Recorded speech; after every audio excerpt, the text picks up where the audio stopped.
Ողջույն ընկերներ, այսօր կխոսենք կրիպտոյի 8 միֆերի մասին։ Կրիպտոարժույթի շուրջ շատ միֆեր են տարածվել, որոնք հաճախ խանգարում են մարդկանց ճիշտ որոշումներ ընդունել, եւ ահա դրանցից մի քանիսը։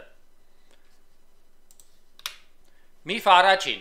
կրիպտոարժույթը սա ընդամենը ժամանակավոր երևույթ է։ Պատասխանենք։ Կրիպտոարժույթը գոյություն ունի ավելի քան 14 տարի, եւ դրա ժողովրդավարությունն ու կիրառումը շարունակաբար աճում է, եւ մի շարք խոշոր ընկերություններ եւ նույնիսկ ամբողջ երկրներ ներդրումներ են կատարում կրիպտոարժույթի եւ բլոկչեյն տեխնոլոգիաների մեջ, խոսելով դրա երկարաժամկետ ներուժի մասին։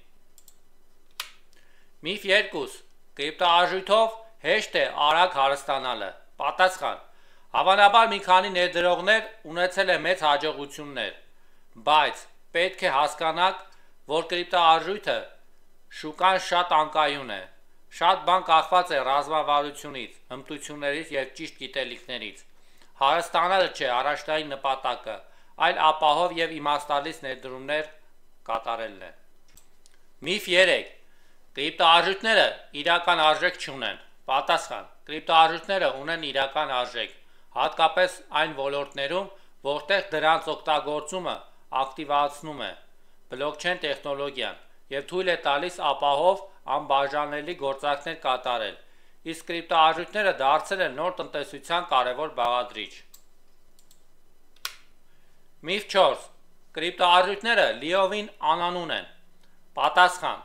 Այս միֆը արդեն հին է, չնայած որ գործարքները լինում են անանուն, սակայն բոլոր գործարքները գրանցվում են բլոկչեյնում, ինչը նշանակում է, որ հնարավոր է հետագայում վերլուծել դրանք, պարզելու, թե ով է իրականում կատարում դրանք։ Այնուամենայնիվ, կրիպտոարժույթները ավելի ապահով ու գաղտնի են, քան ավանդական ֆինանսական գործարքները։ Միֆ 5.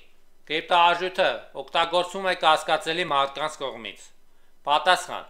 Կրիպտոարժույթները որոշակի ժամանակ անց օգտագործում էին կասկածելի գործարքների համար, բայց ներկայում դրանք օգտագործում են նաև օրինական ձեռնարկությունների կողմից, փոխանցումների արագությունն ու ֆինանսական անվտանգությունը բարձրացնելու համար։ Այսօր շատ միջազգային ընկերություններ ընդունում են կրիպտոարժույթները որպես վճարման միջոց։ Միֆ 6. Կրիպտոարժույթները չափածած բարդ են հասկանալու համար։ Պատասխան. Այն ճիշտ է, որ սկզբնական փուլում կրիպտոարժույթները կարող են թվալ բարդ, բայց շուկան իր հետ բերեց բազմաթիվ ռեսուրսներ, դասընթացներ եւ օգնություն սկսնակների համար։ Պարզեցված դասեր աշխատող օրինակներ, որոնք օգնում են ամեն մեկը կարողանալ հասկանալ այս նորարարական տեխնոլոգիան։ Միֆ 7. Կրիպտոարժույթները լիովին անվստահելի են։ Պատասխան. Կրիպտոարժույթները օգտագործում են բլոկչեյն տեխնոլոգիան, որը ապահովում է բարձր մակարդակի անվտանգություն։ Բլոկչեյնը թույլ է տալիս յուրաքանչյուր գործարք վավերացնել եւ ապահովել այն, ինչը անհավանական է դարձնում մանիպուլյացիաները եւ խարդախությունները։ Այնուամենայնիվ, ինչպես ցանկացած ներդրում անհրաժեշտ է լինել զգոն եւ հասկանալ շուկայի առանձնահատկությունները։ Միֆ 8.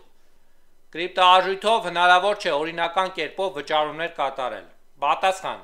Այսօր շատ խոշոր ընկերություններ ու առևտրային հարթակներ արդեն ընդունում են կրիպտոարժույթներ որպես վճարային միջոց։ Տարածված օգտագործման դեպքերից են համաշխարհային առևտրային կայքերը, ռեստորաններ, բիզնեսներ, որոնք հնարավորություն են տալիս իրենց հաճախորդներին վճարել կրիպտոարժույթով։ Սա հաստատում է, որ կրիպտոարժույթները շատ ավելին տարածված է եւ ընդունված օրինական վճարումների համար։ Այսպիսով ընկերներ, կրիպտոարժույթը շարունակում է ապացուցել իրենց արժեքը եւ երկարաժամկետ ներուժը։ Սխալ կարծիքները պետք է դուրս մղել։ Դե ինչ, ձեզ հետ Հակոբն էր։ Կրիպտոպիկ օնլայն դպրոցի կրիպտո թրեյդեր։ Բաժանորդագրվեք մեր ալիքին եւ եղեք տեղեկացված։ Այսքանը, կհանդիպենք։